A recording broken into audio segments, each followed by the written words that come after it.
Good evening, everybody, East, West, North, South, worldwide, and welcome to Loc'd On Sports 216 with me, Keith Allen, on your Thursday evening. What's up and what's good, everybody? How everybody doing today? I'm going to discuss a little bit of Browns, a little bit of Cavs, a little bit of Ohio State, a little bit of baseball, a little bit of everything today. Little mixed bag of everything. But first, for everybody, first off, be sure to like the video and subscribe to the Allen Viz Media 2 YouTube channel. That's right, the Allen Viz Media 2 YouTube channel with content from Mad Mondays, Locked On Sports 216, which you're watching now, and the Triad Committee. Be sure to subscribe and hit the bell, and you'll be notified whenever we go on, whenever video event that comes on live anyway. But anyway, what's good, everybody, on a Thursday? And also, I got some other things I want to put out here first, here on the captions and everything. First off, the chat lines are open, so feel free to hit a brother up, holler at a brother, say what's up, say your sports opinion, or just say what's up to me. Say hi. Anything like that. Feel free to do that. Also, let me get my thing scrolling here at the bottom. Like I said, subscribe to the Allen Viz Media 2 YouTube channel, which is scrolling at the bottom. Subscribe to that.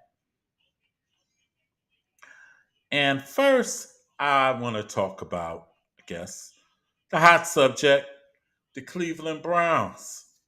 The Cleveland Browns are 4-3 after losing by a last minute touchdown by the Seattle Seahawks, losing up in Seattle 24-20. And by what a lot of people will call the play. The play where, how can I say this? On the play, Kevin should have ran the ball. On that 3rd and 3, they actually had Seattle beat for the most part on that 3rd and 3, and they elected to pass. Now, let me say this. It would have been one thing if Deshaun was in there and playing. That's one thing. But PJ Walker, you put the game in his hands, Coach Kev, and dude already had 2 turnovers prior in the game as is. Wasn't good at all. Wasn't good. Didn't turn out good. Interception. And then also the defense doesn't go without blame too, because they didn't stop Seattle when they needed to most. In the first quarter, Seattle literally had their way on the Browns defense. Scored 17 points in the first quarter. After that, the Browns threw a goose egg in the second, a goose egg in the third, and had a goose egg all the way to about 38 seconds left in the fourth quarter, in the final quarter, when Seattle scored a game-winning touchdown by former O State alum Harrison Smith, Smith and Jigma, the receiver. I wasn't going to say his full name because I might have would have got it wrong. But, I mean, I know Pete Carroll was probably saying, whew, got away with one there. Got away with one. But anyway, the Browns go to 4-3. It's like, damn. You know what? Thing that's crazy is if the Browns could offense just once on offense. Play a clean game. If they would have played a clean game against Pittsburgh, they would have won that. If they would have played a clean game against Seattle, they would have won Sunday. This team should really be 6-1. Imagine that. 6-1. 6-1. Hmm. Offense keep turning the ball over. Well, it ain't really it's the offense, but really it's been our quarterbacks. Our quarterbacks account for 14 of the 17 turnovers. That's way too many. Way too many. Way too many. Just can't keep turning the ball over like that. And especially against decent teams. Just can't do that at all. It's like, man, but Kev, why did you call that play on third down? Because I look at it like this football strategy 101, you got the clock in your favor, even though it would have been a 2-minute warning. And your running game ran for 155 yards. Kareem Hunt was doing this thing. Pierre Strong was doing this thing. Jerome Ford was doing damage. And think about this Jerome Ford wasn't even supposed to play. He had a high ankle sprain. Kareem Hunt is getting his regular season legs under him. And hmm, and you put the game in the hands of PJ Walker. PJ Walker. Hmm. Put the game in his hands. PJ Walker. Why, Kevin? Why? Why? PJ Walker. And that's a shame. I was just about to put the Browns in the Locked On Sports top 10 and everything. I was like, there's no way in the world we're going to lose this game. No way in the world. Boy, was I wrong. Like, damn. No way in the world we was going to lose this game. But 3rd and 3, short yardage situation. Worst, the worst that could have happened if you ran the ball is you not make the first down. 2-minute warning, and you punt. Your punter, Bjorkes, has been balling out kicking and putting teams in bad field position. Now, would you rather have Seattle have to drive 90 yards? Or what happened after the interception where they only had like a 58-yard, 55-yard field? Because look, if they got the ball like on their own 10 to 15 or to 20, they drive 50 yards, that's a field goal, game tied, overtime. But instead, interception with PJ Walker, who so far as a Brown has been a turnover machine, just keeping it quite real. It's been a turnover machine.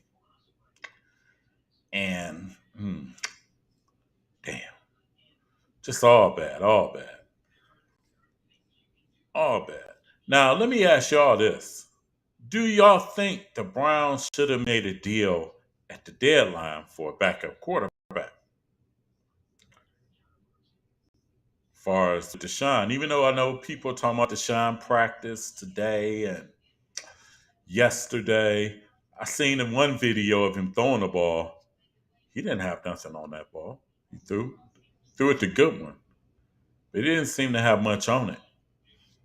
And my if it was me, mm, you would wishful thinking you would want to get Deshaun in against Arizona. But but I don't think dude is ready. I think he needs 2 weeks of practice. And I thought he could improve, he could put some zip on the ball consistently. Because what people don't realize, he throwing these balls in practice, that's cool, but when the real live rounds be in action, I don't know. Don't know. Then number two, to compound that, PJ Walker is your starting quarterback. Even though the Browns are going against a 1-7 football team in the Arizona Cardinals, who had just traded Josh Dobbs a couple days ago to the Minnesota Vikings. And I think Arizona is going with the third string quarterback, a rookie. Or don't be surprised if you see Kyle Murray in there also. This game isn't no gimme at all. By no means, this game isn't a gimme, especially if PJ Walker continues to throw interceptions and fumbles. This Browns team has been too turnover prone all year long. That's really the reason why they're 4-3. For real, for real. The Baltimore game, which they wasn't in it from the beginning, but three turnovers, three costly turnovers. The Pittsburgh game, four turnovers. And this past Sunday, Seattle, three turnovers. Another Pittsburgh game, the four turnovers, an alarming three by the quarterback. Baltimore game, three interceptions, and it probably really should have been about five or six. And the Seattle game, three turnovers by the quarterback, two interceptions, and one turnover, which and really was PJ Walker, honestly, his best showing. You take the turnovers away, he actually played a decent game. If you take the turnovers away. But unfortunately, the turnovers got to stay. So it is what it is. And I thought maybe the Browns would probably try to get Jacoby Brissett back. But turned out that didn't work out because Washington wanted like the stars and the moon. Third round pick. Hmm, I don't know. I don't know. But I will say this. I will say this. They better hope that Deshaun is coming back soon. They better hope. Because if he's not, and the Browns still have to stick with PJ Walker, I'm going to tell you the truth. If they have to stick with PJ Walker and Deshaun doesn't come back, this team would be 4-6 quicker than you can say six. Quicker than you can say Friday tomorrow. Because this team turns the ball over entirely too much. And on top of that, if Deshaun wishful thinking, if Deshaun was to play, you would want him to shake some rust off against Arizona, for real. The worst team in the league. You'll want him to do that. But man, if the Browns just so happen to lose to Arizona, oof, it's gonna be ugly. It's gonna be ugly in Cleveland if the Browns so happen to lose to Arizona, even though Arizona is an 8-point dog in this game. But if I was a betting man, I'll take the points with Arizona with the points.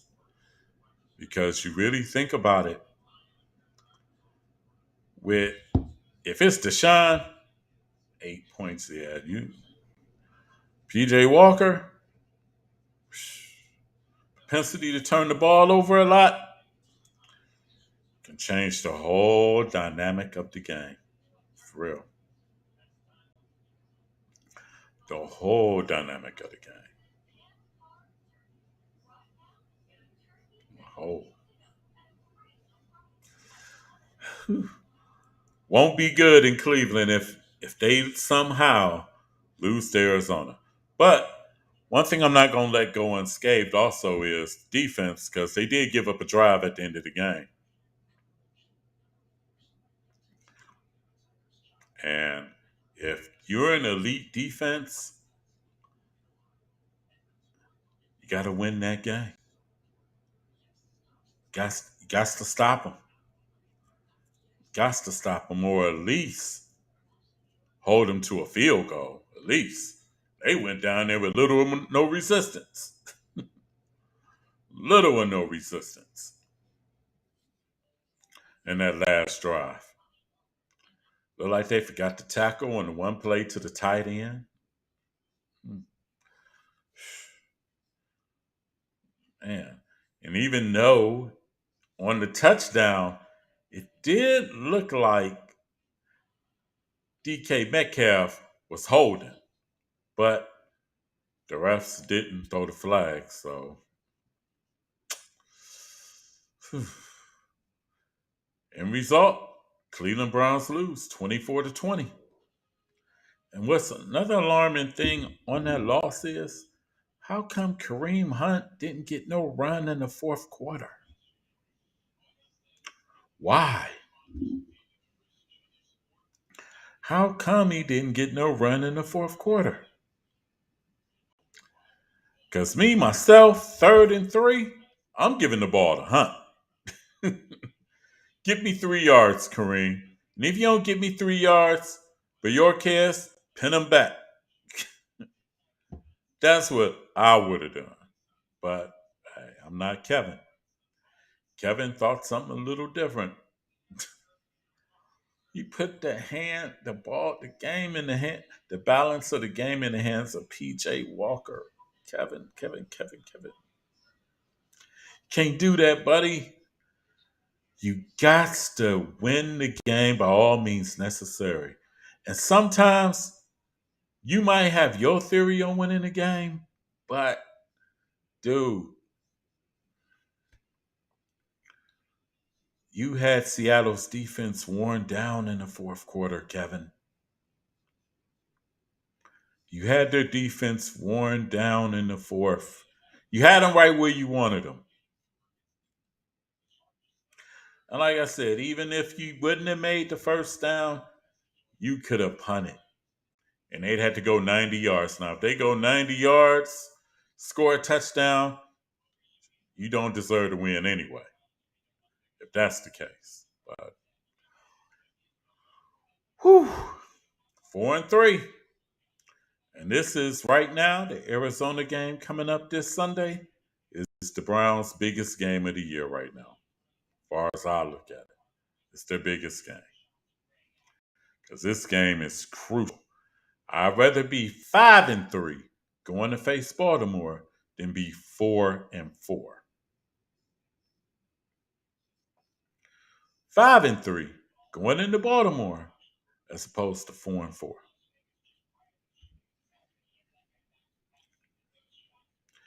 And front office didn't make a deal at the deadline. And like I said on the Browns post game, and like I said on the We Like Sports show,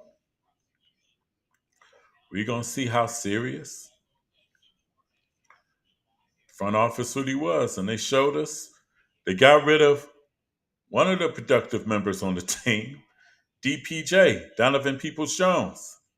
Traded him to the Detroit Lions for a 6th-round pick. So now, the receiver room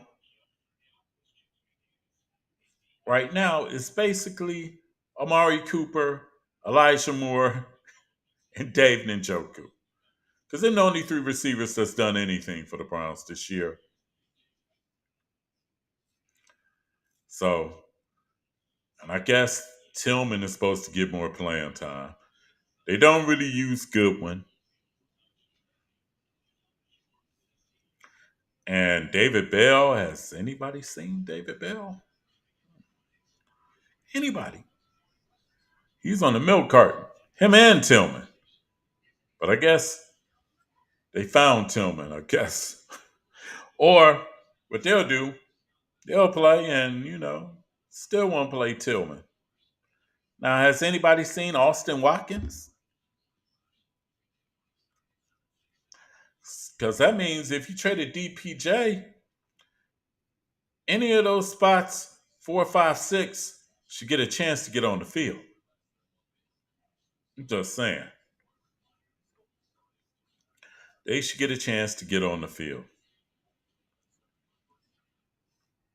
But like I said, we will see Sunday when they take on Arizona. We shall definitely see on Sunday.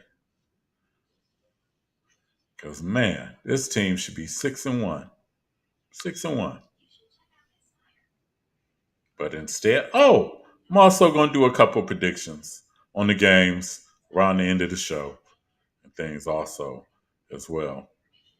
But I'm going to take a quick break, right quick, and then come back and we're going to talk a little bit of basketball with the Cleveland Cavaliers here on Locked On Sports 216. So unique at 24 Karat Chocolate's Boutique, where she specializes in custom, handmade, professional t shirts and hoodies for any occasions, uniforms, puzzles, and towels, and much more. Now, don't take my word for it. The work speaks for itself. Let that be the new trendsetter.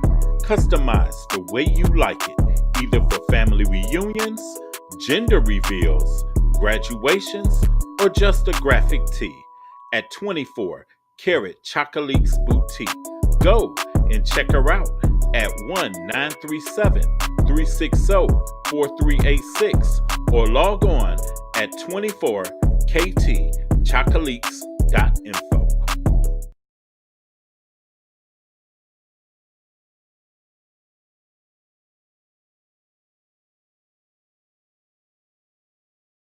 You want combat? I'm on that real quick. Iron dragon with my sword.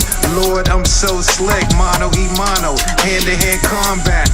I suggest you go ahead, read my stats, homie. I'm all that. Mr. Hands of Death, peep my martial skills. I embark my will until it's fulfilled. You like a mannequin on the ground laying still. For real, I go home, meditate, circulate, cheese, practicing sitting still. I yell out, get out. Today's not the day. I yell out, get out. Today's not the day. Don't let it ring out. Spill out. Better go on your way. Don't let it ring out. Spill out. Better go on your way.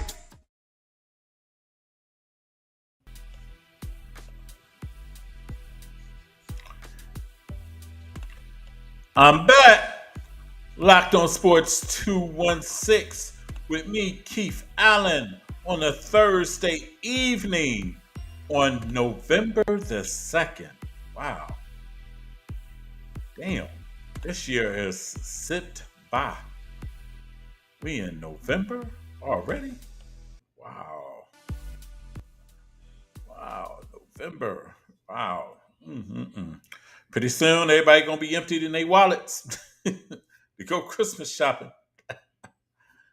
Hmm, man. Oh wow.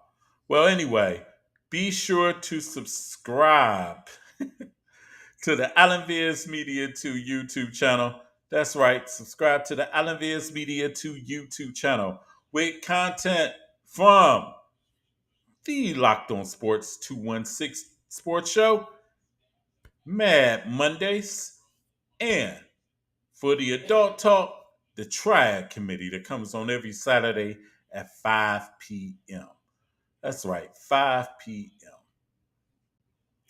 And also, hey, for those of y'all watching, holla at a brother. The chat lines is open. Plus, I don't like doing this alone. Hit me up. If you want to say hi, say what's up. The chat lines is open. Don't be shy, everybody. Don't be shy. Give me your input and opinion and everything on various sports. But right now, about to go to the Cavs. The Cleveland Cavaliers opened the season last week. I can't even remember who they opened the season against. Wow, that's a shame. That's a shame. That just shows how much you be vested in the football during this time of year. But I do know this: the Cavs are 2-3. They're 2-3. They won last night over the New York Knicks, 95-89. Donovan Mitchell did his thing. And Donovan Mitchell did his thing. Karis LeVert did his thing. Evan Mobley did his thing. And the Cavs are 2-3. But be reminded, the Cavs are playing really with two hands tied behind their back. No Darius Garland. No Jared Allen. Both of them are nursing injuries. Jared Allen, a bone bruise in his foot. Darius Garland nursing a hamstring injury. And I was shocked that Karis LeVert played because he was hurt too. Also, backup point guard Ty Jerome didn't play either. But I will say this: by the end of the season, in the second half of the season, don't be shocked when Imani guards Imani Bates and Caleb Porter Jr. are in the rotation. Don't be surprised or shocked. Because really, right now, the Cavs don't have a backup point guard. And Porter's been filling the role. And he's been playing pretty well. Represented himself well the last couple of games. Imani Bates didn't play last night, but he played on Tuesday.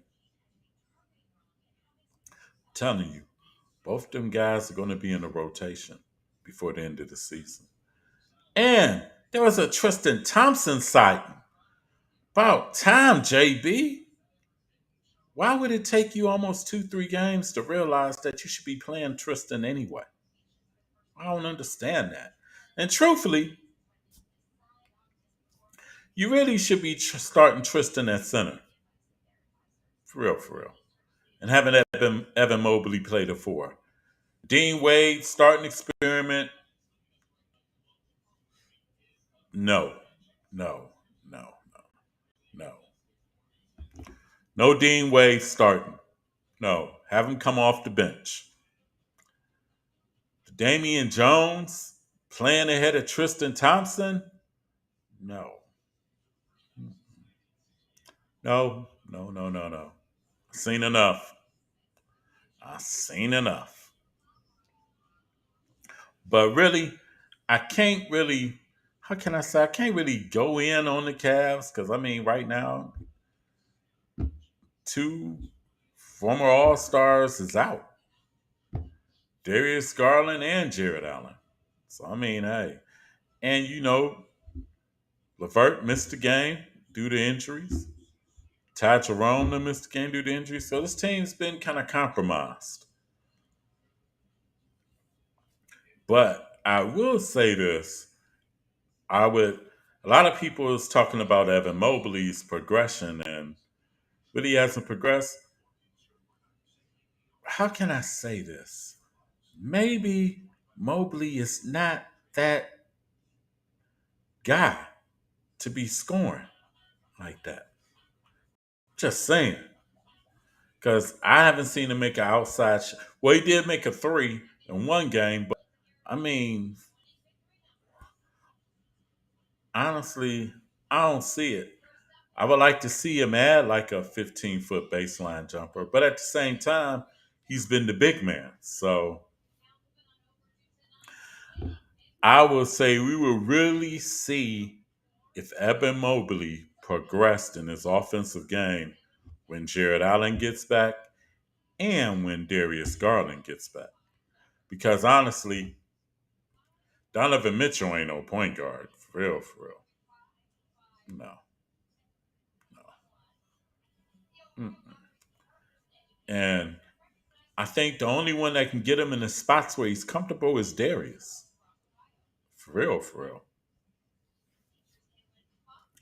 Now, when Darius Garland and Jared Allen get back and then Mobley ain't hitting no shots or nothing like that still, then might have a little judgment then. But right now, he is the big man right now. So, hey,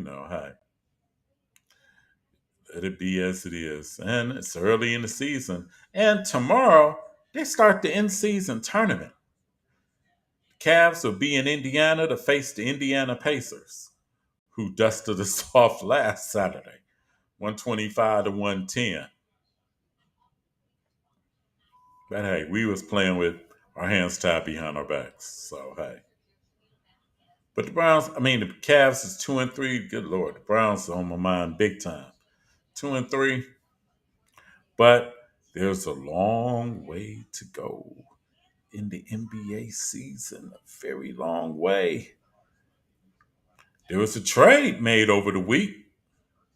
Wasn't the Cavs, but the Philadelphia Sixers traded James Harden to the Los Angeles Clippers. Sixers traded Harden and what's my guy name? The other forward. My God. His name comes to mind. Other forward that they had, they traded. Hmm. Gotta go on my cheat sheet now. Gotta go on my cheat sheet. Go on my cheat sheet. Shoot. This is crazy. Gotta go on my cheat sheet. Go on my cheat sheet. Let me look at the Los Angeles Clippers, who lost to the Lakers in overtime last night, breaking their 11-game streak of dominance over the Lakers. Now let's see. James Harden. Wow.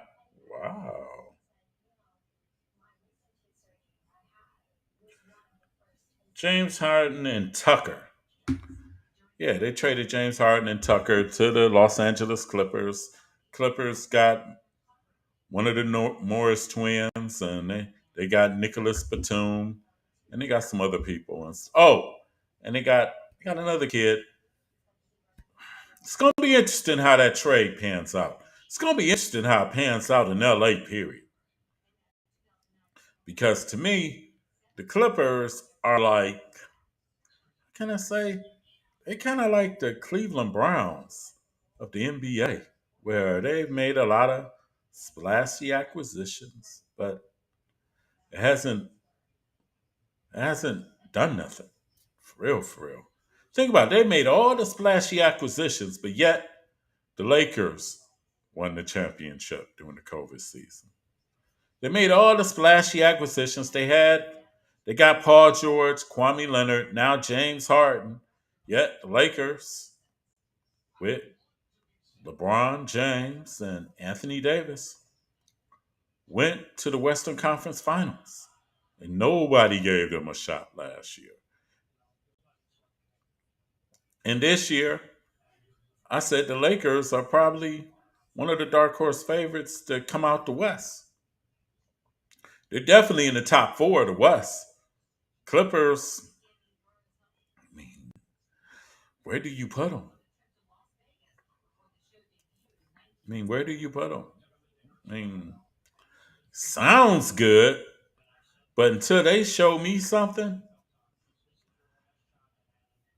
in the West, it's about Denver, Phoenix, LA, and Golden State.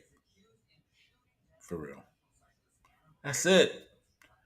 And maybe the New Orleans Pelicans, if Zion can play a whole season or whatnot. But like I said, it's about Phoenix, Denver, the Lakers, and Golden State. That's the West. Everybody else, gonna be good teams. Actually, the team that might be better than all the rest might be the fifth seed. It's the OKC Thunder.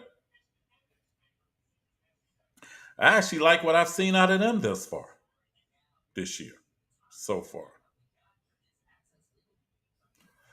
But like I said, in the East, it's Boston and Milwaukee and the rest for real right now. If Boston and Milwaukee can stay healthy, but right now Boston look like a juggernaut. They can outscore you. Porzingis playing inspired defense in the middle and scoring. Boston got like three or four guys to average 20 a game on that team. You got Jason Tatum. You got Jalen Brown. got Drew Holiday, and you got Porzingis. Think about this. Porzingis is the fourth player on that team and averages 20. Shoot, imagine that. That team can stay healthy. Man, like my boy Joe Simpty said, he said, "Better watch out for Boston." He been preaching that to me all summer, and I'm gonna say this: Milwaukee is good with Dame and Giannis, but that team, their fortune is gonna rely on whether Chris Middleton can successfully recover from his injuries. For real, for real. But Boston, whew, man, they can stay healthy. They gonna be tough. Like I said, in the East, it's Boston, Milwaukee, and the rest. Philly and Cleveland might go back and forth for third and fourth. Main thing for Philly, we'll see how the new parts mesh with Embiid and see if Maxi can up that level to start him now, since now Harden is out of his way. Cleveland, if they all can stay healthy, really stay healthy, to be honest. Betting the Celtics outlast the Bucks. I'm just gonna say this: if they stay healthy, if they stay healthy, mm, Boston is gonna be tough. Yeah, Rich, you might be right, Rich. What you think about your boys Philly, Rich? Think about the Sixers. What you think about the trade? Since they got Harden up out of there. Shout out to my boy Romeo Rodriguez. What you think about the trade? Since they jettisoned James Harden in LA. Now, this is like the fourth time James Harden and did what he did.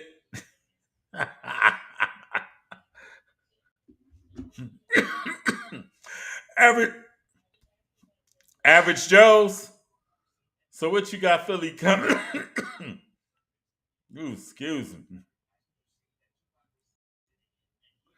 So Reg, what you got Philly coming in the East? Fourth? Fifth? No, no high expectations. So that means Embiid gonna probably want out after this season. 3-4. That's what I said. That sounds about right. 3-4. They'll be tussling with the Cavs for 3-4. If the Cavs can regain their health, they'll be tussling with the Cavs for 3-4.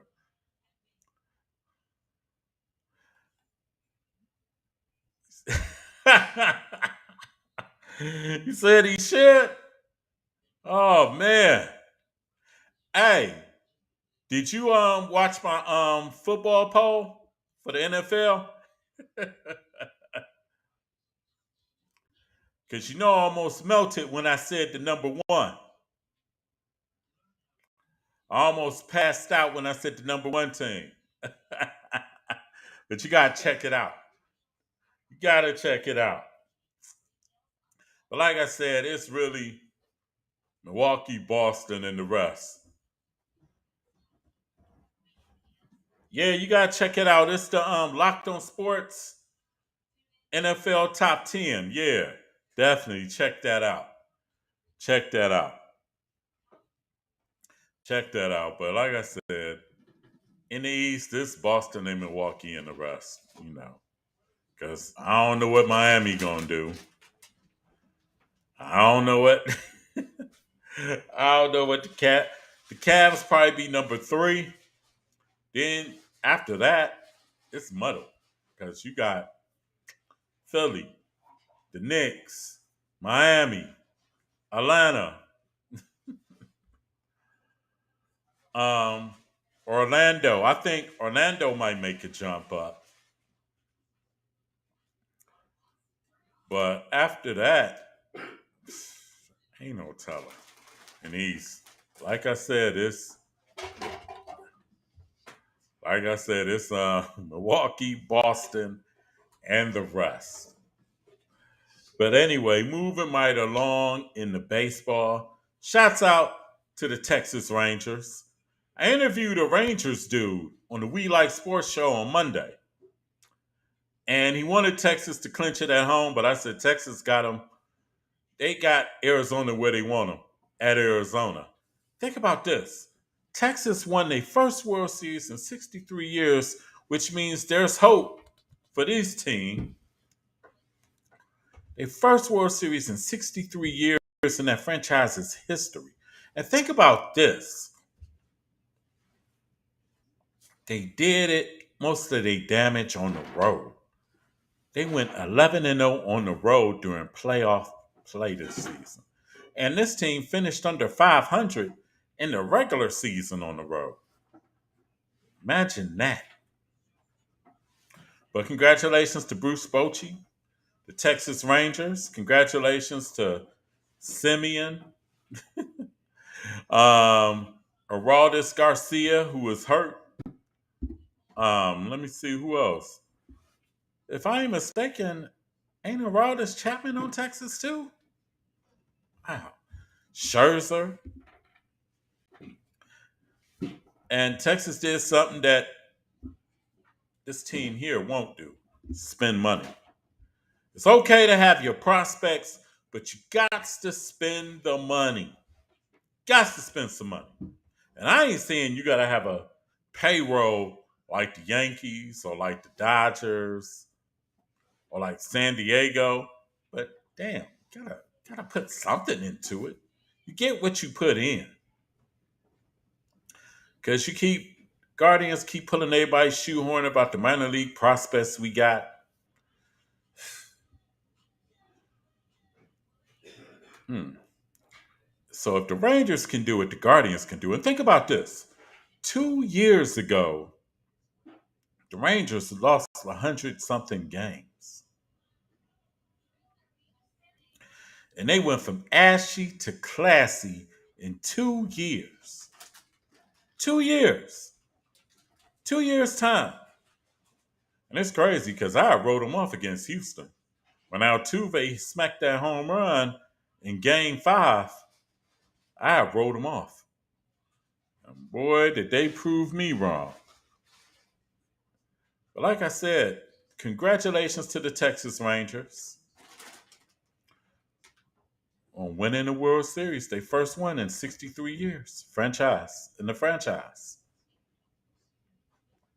Also, on the move real quick to college football. Shout out to the Ohio State University, who is number 1 in the football poll. That's right. Ohio State is number 1. According to now, if they was to do the playoffs today, they would be the number 1 seed. And I don't even know the rest. I'm just concerned with Ohio State. Get the rest. Let's see. Let me go here to NCAA football. Maybe I can find it. Woo. 2024 football schedule. Dukes, Leonard, Ferenz. Big 12 announced. Let's see. Ohio State, number 1. Way to go, Bucks. Keep it going. They got Rutgers this Saturday. In Rutgers. Let's see who's number 2. Okay. It's all Big 10, 1 and 2. Ohio State and the school up north that got caught, they say it's cheap. And Georgia number 3, Florida State number 4. Shout out to the Ohio State Buckeyes. But What people don't realize, Ohio State the only one, and maybe Florida State that's played ranked teams. Michigan ain't played no damn body. Georgia damn sure ain't played nobody. Not yet, anyway. Plus, Georgia don't face Alabama and LSU in them until the SEC championship, where Ohio State had to go to a hostile environment in Notre Dame, and they won. They played Penn State, that was ranked top 10, and they won. Last week, they just went to Wisconsin. Not an easy game up in Camp Randall, and guess what? They won. So now, only thing left is to beat Michigan later on this month. And their ticket will be punched. And most likely, and even if, I'm not saying that this is what could happen, they could probably lose to Michigan and maintain them, lose to Michigan at number one and still be in the college football playoff, just due to strength of schedule alone. For real. But Ohio State, numero uno in the college football land, god damn it. I'd like to give a shout out also to the University of Akron, defeating Kent State for the first time in 4 years. I don't know what the score is, forgive me. But shout out to the University of Akron for defeating Kent State. Now, let me go here and do some, before I leave out, and do some NFL picks real quick. Do some NFL picks. Let's see. Tonight, we got the Tennessee Titans and quarterback Will Levis fresh off a 4 touchdown performance. Going into Pittsburgh to take on the Pittsburgh Steelers.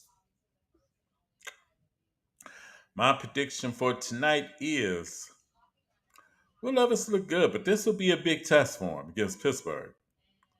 One thing I will say, Pittsburgh offense is trash, but they defense does their damn thing, for real. The defense does the damn thing.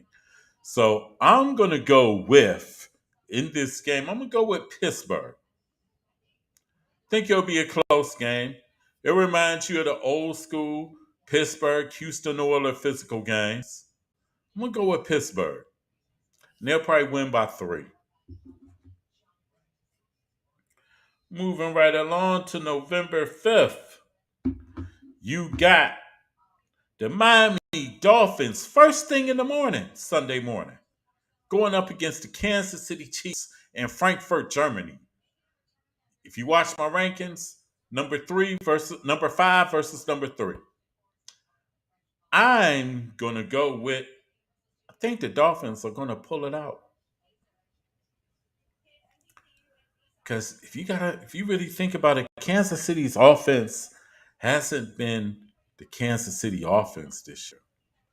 I don't know why or what, but I think the Dolphins are going to score a little bit more than KC because they can light it up anytime. So I got the Dolphins defeating KC in Germany on Sunday. Moving right along to another game. Let's see, another game of some importance. This is some real drags. But Seattle, first place in the NFC West, 5-2, just defeated the Browns, are going to Baltimore to take on the Ravens. And Lamar I trust. And Lamar I trust. Going with the Ravens. Going to the Ravens. Seattle ain't going to escape this week. Trust and believe. I'm going with the Ravens. I'm definitely going with the Ravens. Then we have 3 more games. I'm going to do 3 more games. Philadelphia, the city of brotherly love, where you got the Dallas Cowboys. How about them Cowboys? going up against the Philadelphia Eagles. This is going to be a tough game. And I'm going to say this: Dallas has a chance if Dak doesn't turn the ball over. Because really, if you look at Philadelphia, they're 7-1, but they really haven't played flawlessly like last year. Last year, they was just whooping everybody's tail last year. But my heart says go with Dallas, but I got to go with my mind. I got to think logically. I'm going to take the Eagles against Dallas. Then Sunday night, you got the Buffalo Bills going into Cincinnati to take on the Bengals. Buffalo might be facing a buzzsaw against the Bengals. For real, because they got all cylinders clicking. Even though all Cincinnati's wins then came against the NFC West. But they've looked good doing it. And Cincinnati is at home, and Joe Burrow done kicked the injuries. So I got Cincinnati beating Buffalo. Plus, there's good Josh Allen and there's not so good Josh Allen. But I got Cincinnati beating Buffalo. And then Sunday, also here in Cleveland, you got the Cleveland Browns and the Arizona Cardinals. If I was a better, I would take Arizona in 8 points, especially if PJ Walker is starting. But we really don't know who's starting for either team at quarterback. For real, for real. Because there's a chance Kyler Murray might be out there. And there's a chance, even though I don't really think so, that Deshaun might be out there. But I'm going to go with Cleveland straight up. But if I was on points, I would take Arizona. I definitely would if it had points. I would take Arizona. But I'm going to go with Cleveland straight up. I got the Browns going to 5-3. And they need this win. This is a big game for the Browns. Because, man, just imagine the cat calls and everything if this team loses to Arizona at home after not making no moves really at the deadline. You got rid of Donovan Peoples-Jones. And the way you lost against Seattle, we don't need that to happen. The press will be having a field day here at Cleveland if the Browns lose. But anyway, I'm about to get out of here. Thank you all for tuning in and listening and watching. And like I said, for those of you who already haven't done it or did it or whatever, please feel free to subscribe to the Alan Viz Media 2 YouTube channel. That's right, the Alan Viz Media 2 YouTube channel, where you'll get content from this show, Loc'd On Sports 216, Mad Mondays, and the Triad Committee. Also, stay tuned to the Triad Committee on Saturday. Yeah, that's for the Romeo Rodriguez and Nasty Nail fans right there. But stay tuned for the Triad Committee on Saturday. And then Sunday, stay tuned for the Cleveland Browns pregame, which will be at high noon on Sunday, and the Cleveland Browns postgame, which is like 30 minutes after the conclusion of the Browns game. And this is me, Keith Allen, signing off. Y'all have a good evening. Be safe this weekend. And holla back at your boy on Loc'd On Sports 216. Peace.